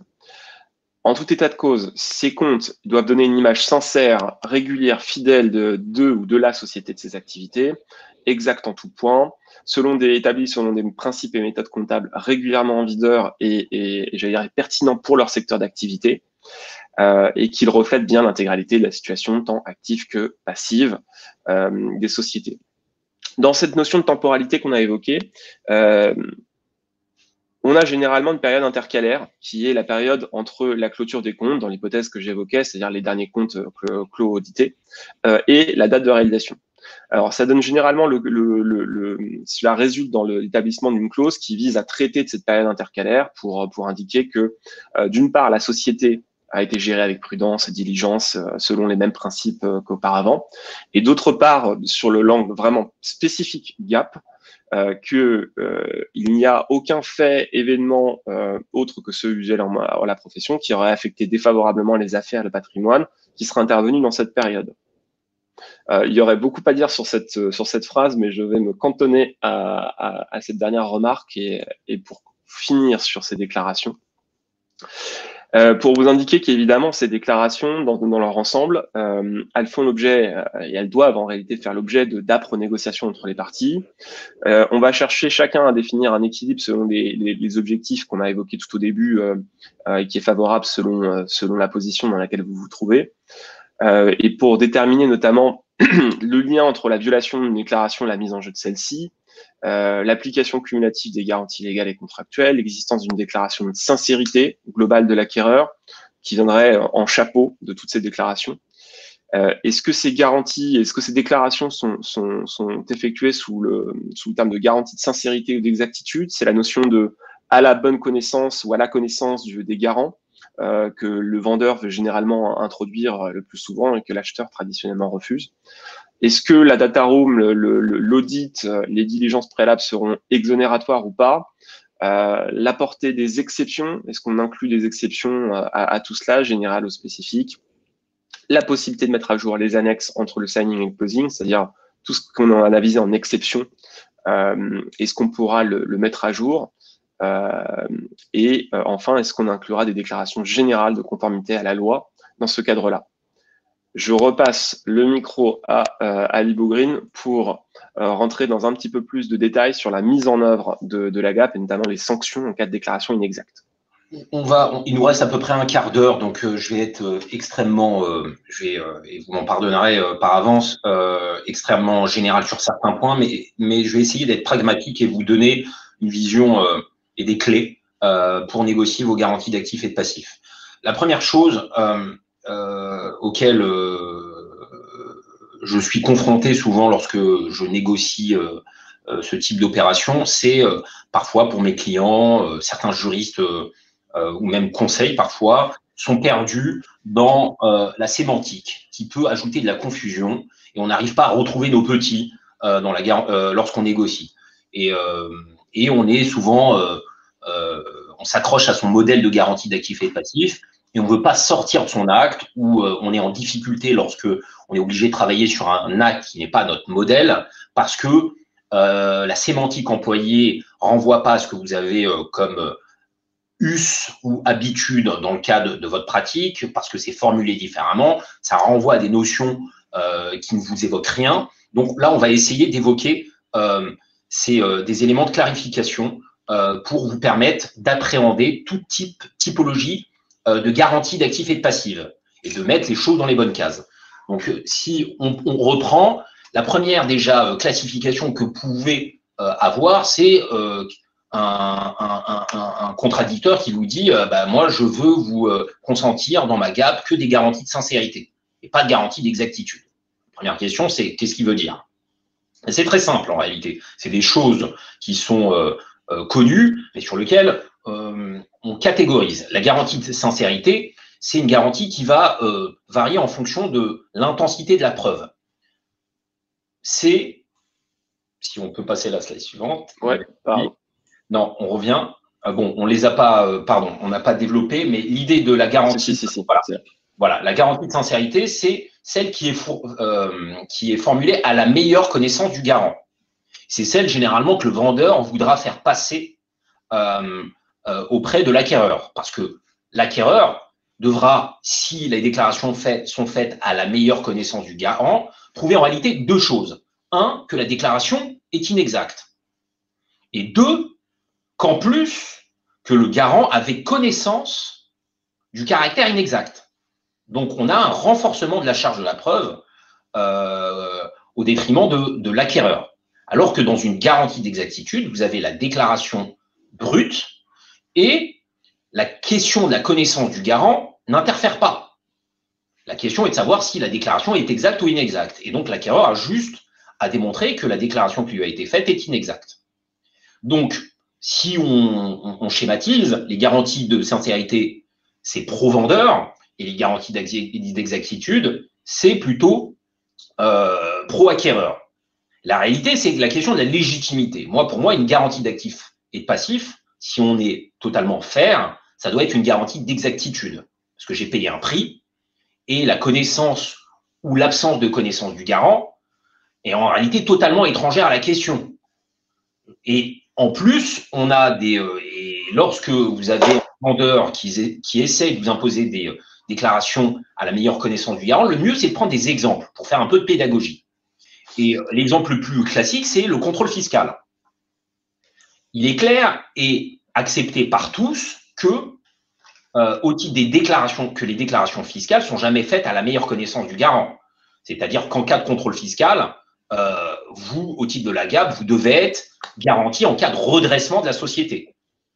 Mais dans la plupart des cas, au moment où le vendeur cède, il n'est pas au fait, il n'aura pas connaissance de la survenance ou pas de la survenance d'un contrôle fiscal ou d'un redressement ou des faits ou des infractions fiscales qui lui seront reprochées post-cession. Et pour autant, même s'il n'en a pas connaissance, il est usuel qu'il le garantisse. Et ça démontre bien que la notion, c'est le caractère objectif de la GAP, qu'en réalité, que la notion de connaissance du garant, en fait, elle est totalement étrangère à l'objectif des garanties d'actifs et de passifs. L'objectif des garanties d'actifs et de passifs, je le rappelle, c'est de garantir que l'acquéreur a payé le juste prix. Et donc, s'il y a un événement qui est antérieur, dont le fait générateur est antérieur à la date de réalisation et qui impacte cette photographie qui a été déclarée et le prix qui a été payé, il doit être indemnisé. Peu importe en réalité que le garant en ait connaissance ou pas. Et je dirais la connaissance du garant, elle va plutôt jouer sur la question de la bonne foi ou de la mauvaise foi du garant pour lui appliquer des clauses punitives ou pas. Et on va le voir dans un temps ultérieur. On peut avancer. Ensuite, il y a une autre classification de typologie de garantie qui apporte de la confusion. C'est les différences entre garantie de reconstitution de patrimoine et les garanties dites de réduction ou de révision de prix. Qu'est-ce qu'une garantie de réduction de prix? Déjà, on a plusieurs vocables.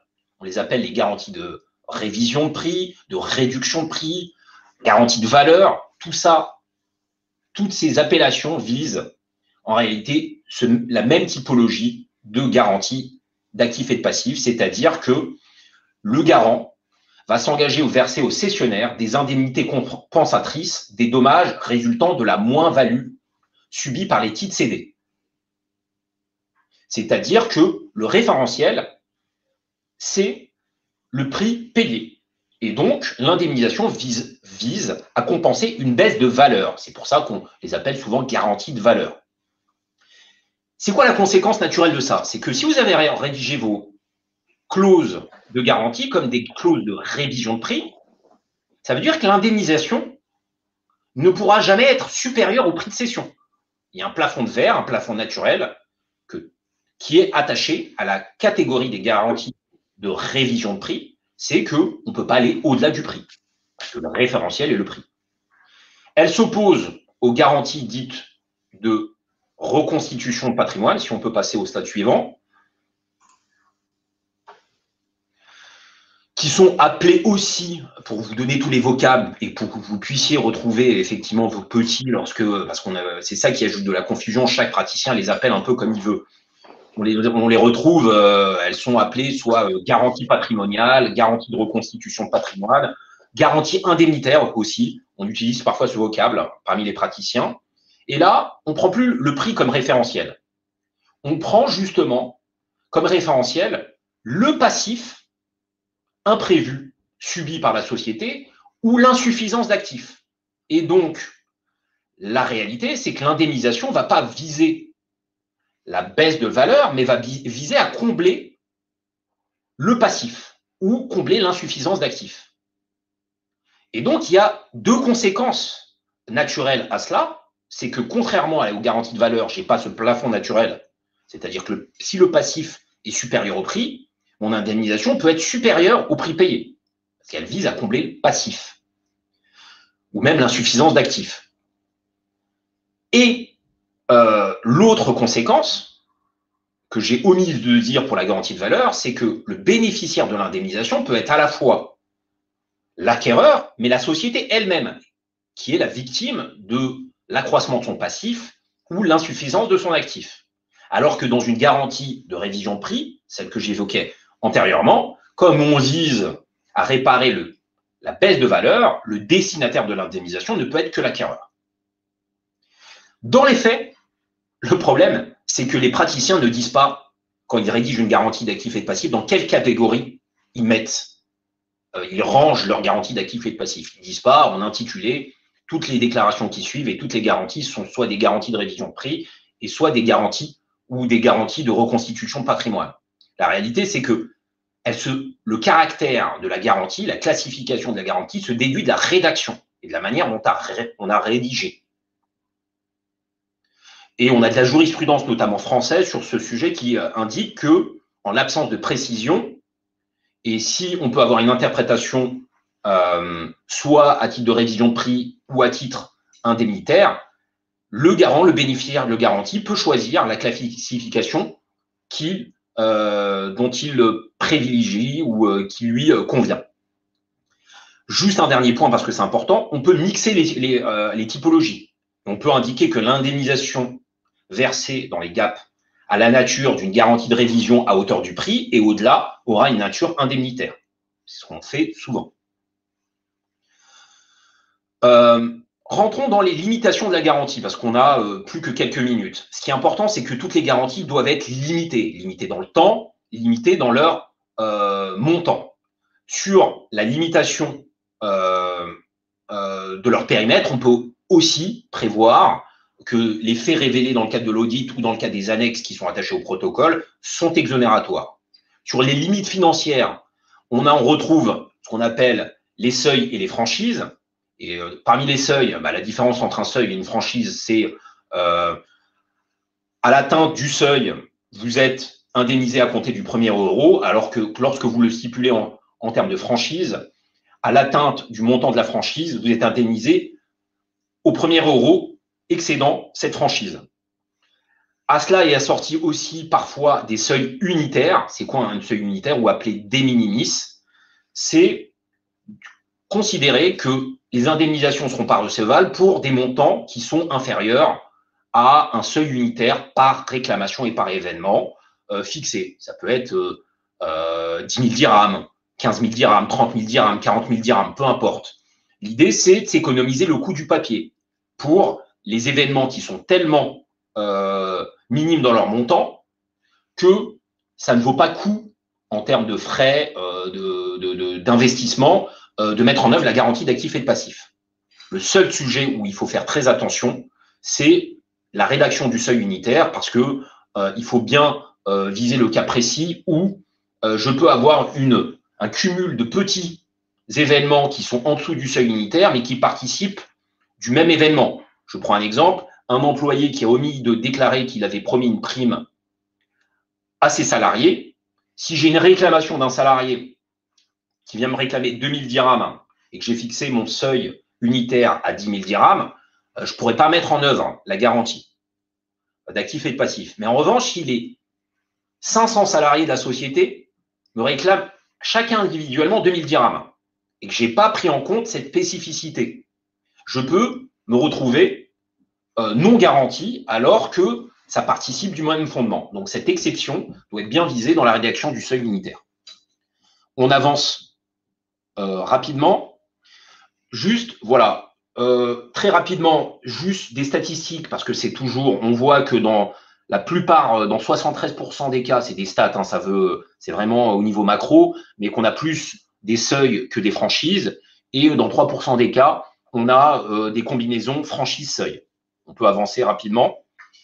Un point important. À chaque fois, lorsqu'on négocie une garantie, on veut avoir ce qu'on appelle les pratiques de marché en termes de plafonnement de la garantie, en termes de cantonnement financier de la garantie. Il n'y a pas de pratique de marché, en tout cas, il y a des tendances. Et chaque deal est particulier, mais si on doit dégager des tendances, on peut, à gauche, vous pouvez voir que 86% des garanties d'actifs et de passifs dans les deals sur les stats américaines se font avec un plafond. 14% des deals se font sans plafond de garantie. Donc, on voit que majoritairement, le principe, la tendance, c'est de plafonner les garanties d'actifs et de passifs. Ensuite, à quel niveau? On regarde les tendances. Si on doit dégager une tendance majoritaire, on considère que avoir un montant de plafond de garantie raisonnable, c'est compris entre 10 et 25% du prix de cession. Ça représente à peu près 39-40% des plafonds identifiés dans ces statistiques. Ce qui est intéressant, c'est que on a donc en réalité, si vous avez négocié une garantie d'actifs et de passifs et que vous avez audité une société qui où vous n'avez pas identifié des risques majeurs, avoir 20-25% du prix de cession comme plafond général, c'est satisfaisant. Mais ça, ce qu'on voit, c'est qu'il y a une part significative des deals où on est à 100% du prix de cession et au-delà. C'est le cas lorsqu'on a identifié un risque majeur. Et donc, ce qui explique qu'il y a quand même une partie des risques des deals qui se font avec des plafonds à hauteur du prix de cession. On peut avancer, Fabien. Bon, les acteurs de garantie, qui est le garant? C'est généralement le cédant, mais ça peut être aussi l'ancien dirigeant qui détenait l'ensemble des titres d'une société et qui les a transférés à des tiers. Ça peut être une société mère d'une société cible. Le bénéficiaire, dans une clause dite de révision de prix, comme je vous l'ai indiqué, c'est l'acquéreur. Dans le cadre d'une clause de reconstitution de patrimoine, ça peut être à la fois l'acquéreur ou la société cible elle-même qui peut recevoir l'indemnisation. La mise en œuvre de la garantie. Ça, c'est les critères pour pouvoir mettre en œuvre la garantie. Quand vous voulez mettre en œuvre de la garantie, il faut que vous définissiez à quelle date dater l'événement qui est à l'origine de la mise en œuvre. Il faut que l'événement ait un fait générateur qui soit antérieur à la date de transfert de propriété des titres, à la date du closing ou à la date de réalisation. La date d'effet de la garantie, c'est généralement, comme je vous l'ai indiqué, la date de réalisation qui est la date de cut-off. Donc, l'événement doit trouver naissance à une date qui est antérieure. Parce qu'à compter de la date de la réalisation, c'est l'acheteur qui prend les risques de l'entreprise. Et donc, tous les faits et événements qui naissent post-acquisition ne sont pas des sujets qui sont couverts par la GAP. La GAP, elle a pour objet de couvrir la période avant la cession. Tu peux passer la slide, s'il te plaît, Fabien? Oui. Merci. Donc là aussi, c'est le fait générateur. Donc c'est ce que j'indiquais, date antérieure. Elle doit être antérieure à la date convenue entre les parties comme étant les dates d'effet de la convention de garantie. C'est plus généralement la convention c'est la date de closing. Mais il faut distinguer le fait générateur du fait révélateur.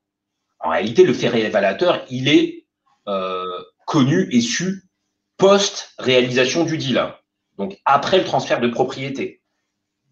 Donc, ça porte sur des faits révélés postérieurement, mais dont le fait générateur est antérieur. Est-ce que tu peux passer sur la slide suivante? Encore un aspect pratique pour vous donner des guidelines sur les durées, parce que tout à l'heure, on se pose souvent la question de savoir est-ce qu'on a bien négocié en termes de montant le plafond de la garantie. Idem en termes de délai de la garantie. Là, ce qu'on peut voir généralement, c'est que la majorité des durées générales de garantie se situe entre 6 et 24 mois ou 36 mois, avec une majorité entre 12 et 24 mois, qui sont 1 à 2 ans, qui sont les durées générales de garantie d'actifs et de passifs. Et sur les… Pardon, tu peux rester sur la question. Je vais vous donner une statistique qui n'est pas mentionnée là, mais qui est très importante pour négocier votre gap. Il faut l'avoir en tête. Parfois, on se dit, qu'est-ce qui est plus préférable pour moi en tant qu'acquéreur? Avoir une garantie longue ou une garantie plus courte, mais avec un plafond plus élevé? Les deux on peut hésiter entre les deux. Avec cette statistique, il faut savoir que 75%, les 3/4 des réclamations faites au titre de la garantie d'actifs et passifs sont faites au cours de la première année. Donc moi, si je suis côté acquéreur et que je n'ai pas le choix, je privilégierai un plafond plus élevé plutôt qu'une durée plus longue. Parce que je sais, et c'est normal, c'est naturel, c'est que quand j'achète une société, il ne faut pas 10 ans pour identifier les risques et mettre en œuvre de la garantie. Généralement, une année permet d'identifier les principaux risques qui affectent et qui grèvent la société et de mettre en œuvre ma garantie. Donc, je privilégierais un plafond plus grand. On peut les conditions de la mise en œuvre de la garantie, ça adresse le point qu'on évoquait tout à l'heure avec Ayoub, la question du préjudice indemnisable. Il faut que le bénéficiaire de la garantie ait un préjudice. Et comme je l'ai dit tout à l'heure, je renvoie à mes développements, on doit viser l'ensemble des conséquences pécuniaires liées à l'inexactitude de la déclaration. Donc, c'est l'appauvrissement. Et donc, on doit calculer le préjudice, c'est-à-dire financier. Et dans la GAP, on va avoir des clauses qui définissent comment on calcule le préjudice, parce que renvoyer à la loi est trop aléatoire et source d'incertitude. Donc, on peut avoir des ratios, des référentiels, l'incidence sur les capitaux propres de la société cible et la prise en compte de différentes de frais divers et accessoires. Par exemple, on va dire le préjudice, c'est l'impact sur les comptes majoré des frais de conseil engagés dans le cadre de la mise en œuvre de la garantie d'actifs et de passifs. Et si le préjudice n'est pas comptable, l'incidence sur la valeur générale de la société si l'événement était connu. Tu peux avancer.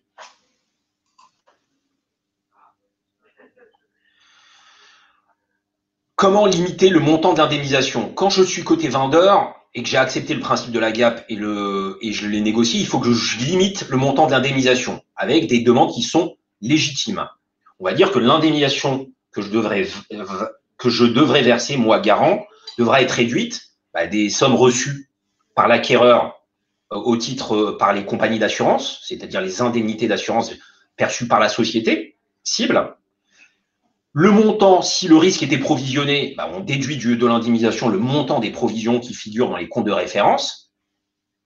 On peut prévoir un système qu'on appelle le système de la compensation des excédents, c'est-à-dire que les bonnes surprises viennent compenser les mauvaises. Si par ailleurs, par exemple, j'ai une indemnisation qui m'est due, mais que par ailleurs, je reçois, parce que j'ai gagné un litige, une indemnisation, je peux compenser le montant dû, l'augmentation de l'actif ou la diminution, la réduction du passif avec le montant de ma réclamation. Ça, c'est à négocier. L'économie d'impôt générée par le préjudice subi, donc la charge fiscale, l'économie d'impôt résultant du préjudice indemnisable doit être déduite du montant de l'indemnisation. Et ensuite, on peut aussi cantonner, lorsque je cède 50% des titres d'une société, bien entendu, le préjudice indemnisable, ça ne sera pas 100% du préjudice, mais 50% du préjudice. Donc, la fraction des titres cédés va cantonner le montant de l'indemnisation. La GAP prévoira des clauses d'information du garant et qui seront à intensité variable. Le garant pourra être même avoir la possibilité d'être impliqué dans la défense de la société dans le cadre de litige, dans le cadre de contrôle fiscal, et on a des clauses usuelles de clauses de gestion liées des réclamations. Dernier point, quand je suis côté acquéreur, lorsque j'ai passé du temps à négocier ma garantie d'actifs et de passifs, surtout lorsque les garants sont des personnes physiques, un point qui est fondamental, c'est bénéficier d'une garantie de la garantie. Sinon, votre garantie, elle vaut que la valeur du papier sur laquelle elle est inscrite. Parce que effectivement, si mon garant devient insolvable, je ne peux pas me retourner et bénéficier, avoir une certitude d'être payé au titre des indemnisations, au titre de la GAP. Donc, il y a plusieurs mécanismes. On va les évoquer rapidement. Le séquestre ou la rétention. On séquestre ou on retient une partie du prix tant que la garantie d'actifs et de passifs est en cours. On peut consentir des sûretés. Généralement, c'est des sûretés bancaires. Et là, on a deux typologies. C'est celle qu'on retrouve rapidement. C'est la caution bancaire ou la garantie première à première demande bancaire qui vient garantir le bon paiement des indemnisations. Il y aurait fort à dire, mais malheureusement, on est déjà hors délai sur ces sujets. Ce que je peux vous dire d'autre, c'est qu'il y a d'autres mécanismes. Tu peux passer au slide suivant qui sont aussi utilisables parce que les cautions bancaires ou les garanties bancaires ont un coût. Donc, on peut avoir des mécanismes de crédit vendeur, de compensation. Attention avec la compensation, les mécanismes de compensation. Lorsque j'ai des parties étrangères, j'ai la réglementation d'échange qui peut être un obstacle. Et on a le développement aussi sur les deals internationaux ou à l'étranger. On n'en voit pas trop encore sur le marché marocain, mais des polices d'assurance où des assureurs viennent consentir la gap en lieu et place du garant. Et donc, on n'a plus besoin de ces sujets de garantie de la garantie. Voilà une revue très large et rapide des garanties d'actifs et de passifs. Il y a quelques questions. Sur le partage des slides, on pourra effectivement, via nos partenaires LexisNexis, les diffuser. On n'a pas de position de principe. Sur les questions de jurisprudence, on m'a évoqué des exemples de jurisprudence. Et ça dépend quel sujet, hein, parce que les sujets, les jurisprudences attachées aux mises en œuvre de garanties d'actifs et de passifs sont tellement variées, il faut que vos demandes soient plus spécifiques, parce qu'effectivement, on peut retrouver des jurisprudences marocaines sur les mises en œuvre de garanties d'actifs et de passifs, mais sur des points très particuliers. Fabien, as-tu identifié des questions auxquelles on n'aurait pas répondu? Alors, je pense que c'est le dernier point qu'on a visé. Il y avait une question de Fatima Zahra El Bouyaoui qui était sur l'existence de mécanismes préventifs permettant de garantir la gap dans l'hypothèse de l'insolvabilité éventuelle ou provoquée du vendeur. Je pense que c'est le dernier point que tu as présenté, Ali, sur ce qu'on appelle la garantie de la garantie, et notamment le fait d'avoir des mécaniques alors sous forme de sûreté principalement cautionnement, de type cautionnement ou garantie à première demande émanant d'un établissement bancaire qui permettent de s'en prémunir. En tout état de cause, en fait, la présence même de garantie de la garantie vise principalement à éviter cette problématique-là. C'est-à-dire qu'il serait loisible à un vendeur d'organiser son insolvabilité en disant de toute façon, je suis appelé en garantie, mais je peux pas payer. Et donc c'est tout l'enjeu d'avoir une garantie de la garantie, ce qui est parfaitement usuel et qui doit être accordé par un vendeur dans le cadre de toute transaction sérieuse. Je pense que je suis en train de reparcourir les autres questions, mais il me semble qu'on a traité le reste. Si vous avez des questions sur la présentation, n'hésitez pas, c'est le moment.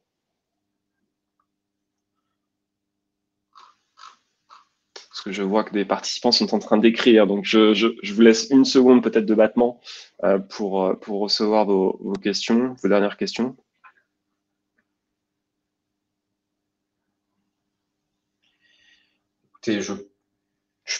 Bon, j'ai l'impression que merci en tout cas à tous pour vos bons mots.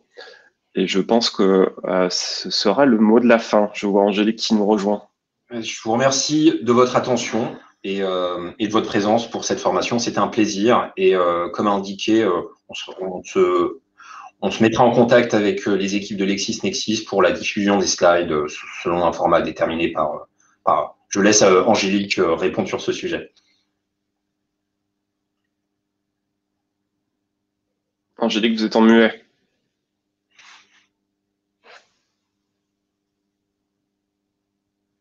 On ne vous entend pas, Angélique.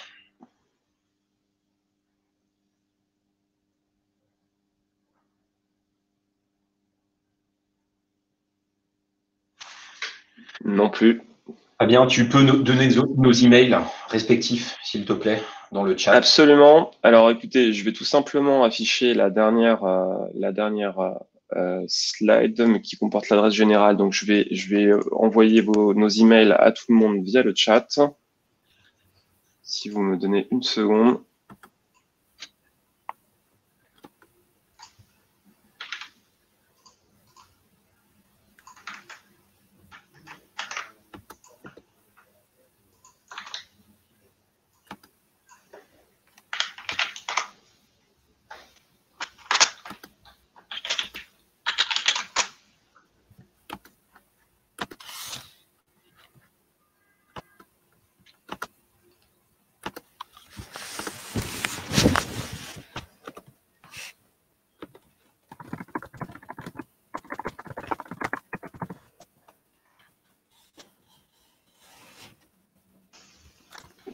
Voilà, donc je viens d'adresser. Excusez-moi, Allô? je me permets juste Oui. de prendre le relais vu qu'Angélique n'arrive pas à parler. Très bien. C'était juste pour dire que le replay sera disponible sur YouTube d'ores et déjà à partir de demain sur la chaîne LexisNexis MENA. Et Angélique vous enverra les slides, elle vous contactera par email concernant les slides. Est-ce que vous m'entendez maintenant? J'entends, Angélique. Ah, Oui. oui, voilà. Donc je voulais, merci Salma, dire que le replay de la formation sera disponible dès demain sur la chaîne YouTube LexisNexis MENA. Donc on va faire une communication sur les réseaux sociaux, sur la page LinkedIn Lexis Maroc, pour donner donc le lien d'accès à ce replay. Parfait. Est-ce que vous m'avez entendu? Oui, très bien. Oui. Voilà, écoutez, merci en tout cas Ali Bougrine, merci Fabien Gagnereau pour cette présentation de qualité, ces propos très clairs. C'est ce qui est ressorti en tout cas des remarques des participants. Donc merci à vous. Merci au cabinet UGGC Avocats. Et donc moi je vous donne rendez-vous le mois prochain pour un autre webinaire. D'ici là, on vous donne rendez-vous donc sur les réseaux sociaux pour toutes les informations, pour consulter le replay de cette formation. Mais je vous souhaite à tous une très bonne journée et à bientôt. Parfait, merci à tous. Très bonne journée.